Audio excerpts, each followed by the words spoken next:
Good morning বন্ধুরা, কেমন আছো তোমরা সবাই? আশা করি সবাই খুব ভালো আছো। আমিও খুব ভালো আছি।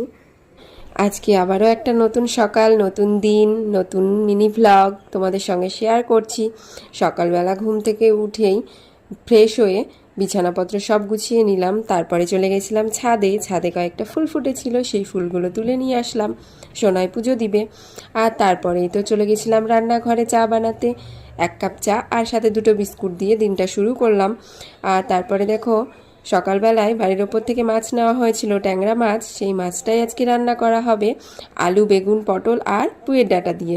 আমার পুঁইয়ের ডাঁটা দিয়ে মাছের ঝোল খেতে খুবই ভালো লাগে। আর তার মধ্যে দিয়ে দিয়েছিলাম কয়েকটা বড়ি। এখন সকাল 10টার মধ্যে আমার রান্না বান্না সব কমপ্লিট হয়ে যায়, যেহেতু সকালবেলায় খাওয়ার খেয়ে আর টিফিন নিয়ে চলে যায় দুপুরের জন্য। তার জন্য সকালবেলাটা একটু চাপ হলেও দুপুরবেলাটা অনেকটা টাইম পাওয়া যায় ঘর গোছানোর জন্য, নিজের জন্য। তো দেখো, এখানে আমার মাছের ঝোল রান্না কমপ্লিট।